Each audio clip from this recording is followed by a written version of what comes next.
sommes présentement à 447 mètres de haut. Nous sommes dans ce qu'on appelle le Skypod, la navette. Vous pouvez voir par ailleurs le Central Business District, le quartier des affaires de Toronto, avec ses plus hauts gratte-ciel, dont le plus haut est celui de la Banque de Montréal, la BMO. Vous pouvez voir également ici le stade, le Rogers Center, qui est un stade qui sert notamment à l'équipe de baseball de Toronto, un sport très populaire en Amérique du Nord. Ce stade a la particularité d'avoir été le premier construit au monde à être pourvu d'un toit rétractable. Alors Toronto est baigné par le lac Ontario, d'où le nom de l'État. En face de la ville de Toronto, vous voyez des îles artificielles qui comprennent des parcs, des marinas et également un aérodrome qui sert aux plus petits avions. Ce n'est évidemment pas l'aéroport international de Toronto. Traversant la ville, nous voyons ici des autoroutes, de grandes autoroutes à l'image des villes américaines. Toronto est environ peuplé de 2 500 000 personnes. Toronto, capitale de l'État de l'Ontario, est plus grosse ville économiquement et comme au niveau de la population du Canada. La CN Tower, c'est la plus haute tour du Canada, évidemment. Elle a été un temps la plus haute tour du monde quand elle a été construite en 1976. La CN Tower, c'est à l'origine une tour de télécommunication et qui sert aujourd'hui d'attraction touristique. Et des attractions touristiques, il y en a plusieurs dans cette tour et il y en a une notamment de fabuleuse, c'est l'Edge Walk, que Luigi et moi-même avons eu l'immense honneur et l'immense plaisir surtout, d'effectuer. Et à présent, je vous propose de nous retrouver 100 mètres plus bas.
You down.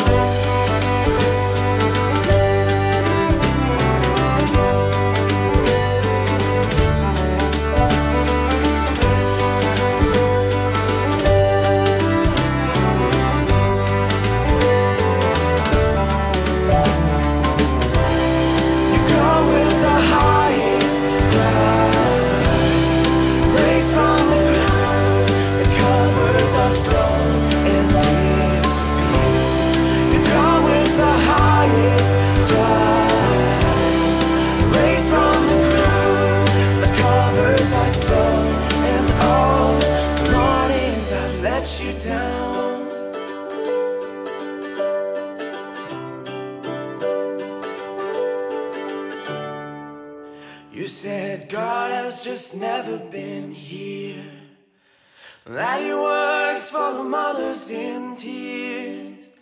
He let you fall in between the rocks and the leaves, the skies and the trees, the grass and the sea, the words that we said, the chairs where we sat, the good and the bad, the rocks and the leaves, the skies and the trees, the grass and the seas, the words that we said, the chairs where we sat, the good and the bad, and all the mornings I've let you down.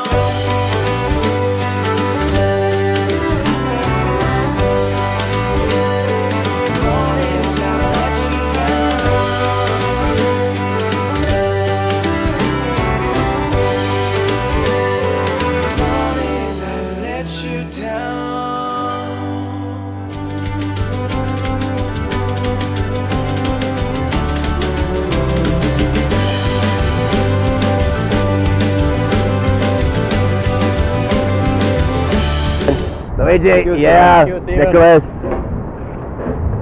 Guys, thanks for coming to Toronto and enjoying an edge walk.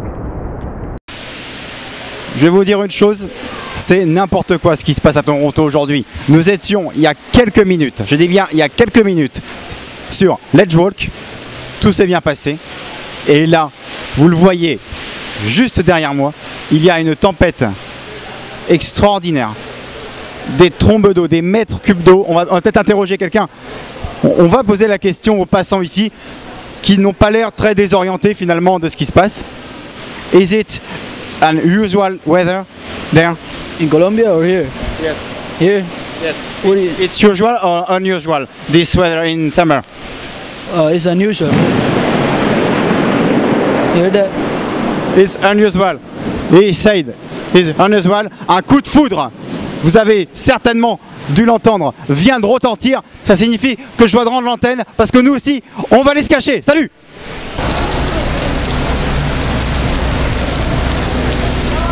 Tiens, attends.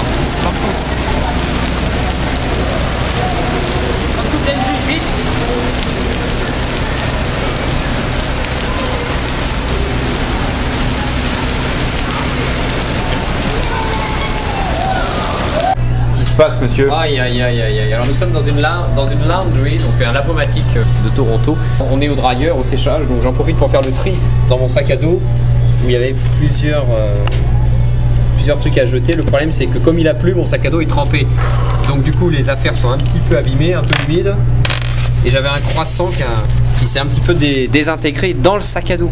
Alors vous imaginez, il y a plein de miettes partout, c'est dégueu quoi.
Alors monsieur, qu'est-ce que ça fait de rouler dans Toronto?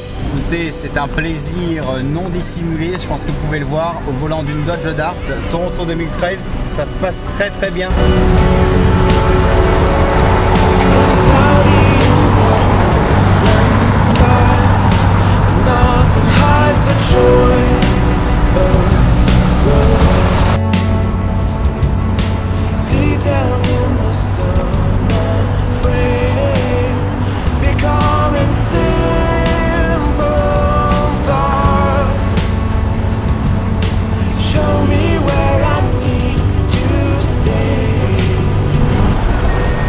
Et oui, je roule dans les rues de Toronto au pied de la CN Tower, une des plus hautes tours du monde. Magnifique, magique, magique, beautiful, beautiful sensation.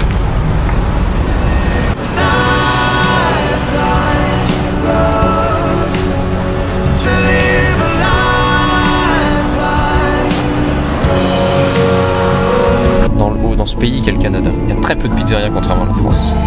Donc ça c'est un peu dommage. En fait les seules pizzerias qu'il y a, si vous voulez, ce sont les pizzerias un petit peu bas de gamme de snack, de fast food quoi. C'est-à-dire où tu commandes une part de pizza mais tu les commandes à la part. C'est pas une pizzeria où tu es assis, on te sert une bonne pizza faite au feu de bois quoi.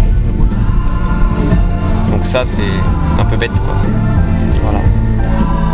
On vit des galères hein, au Canada.